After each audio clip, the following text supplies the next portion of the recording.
Hey everybody, it is TheAngryHoneyBadger here, and it is time for another quick build. This time we're looking at Fizz. He was the winner from the voting of the last quick build. If you want to go ahead and vote for the next quick build, go ahead and leave me a comment down below of what champion you would like to see next. But other than that, let's take a look at Fizz. For Fizz's abilities at level 1, if you want to play extremely safe, put a point into your playful trickster. Now, if you're not going to play extremely safe and you want to go ahead and farm or get into a standard attacking fight, Seastone Trident is what you're going to want to put a point in at level 1.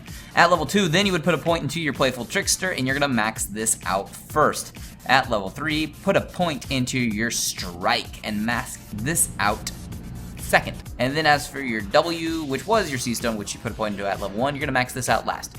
And then put points into your Ultimate at levels 6, 11, and 16.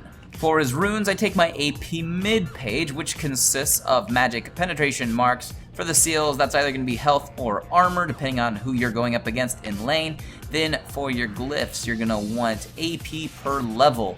And then for those quintessences, take flat ability power.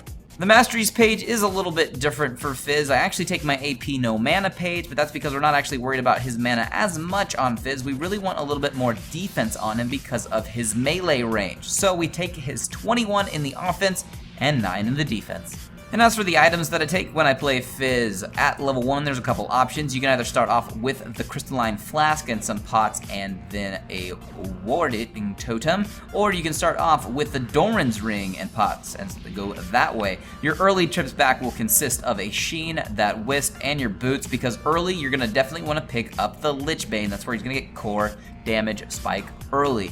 Then continue to build your boots into Sorks, and then depending on which direction you want to go with your build next, either pick up the Needlessly Large Rod or the Seeker's Arm Guard, because your full build will look a little bit like this. You'll go ahead and have that Lich Bane, your Sork Shoes, and then your Zonia's Hourglass or your Death Cap. Get the one of these you want more depending on your situation, but luckily the Needlessly Large Rod builds into both of them, so it's safe to go either way. Then go ahead and pick things up with a Void Staff and then a Guardian Angel to round out the build, making you annoying to kill, and then if you come back to life, your Playful Trickster is probably back up and you can probably keep killing people.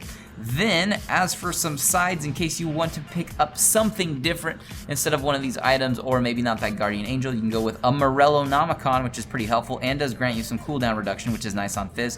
You can either do the Magi's Soul Stealer, which is a good item because Fizz can snowball quite hard early on, or if you want something different for defense, you can go ahead and take the Banshee's Veil. One other option I will throw in here is the Ionian Boots of Lucidity. A lot of players, or not a lot, but some players do like to pick these up because if they're not going to get any other cooldown reduction in their build item-wise, they'll go ahead and take this, and then they can go ahead and have a little bit without sacrificing too much. But that will be a quick build for Fizz. Like I said, vote for your next quick build champion in the comments below, and other than that, good luck on the fields of justice.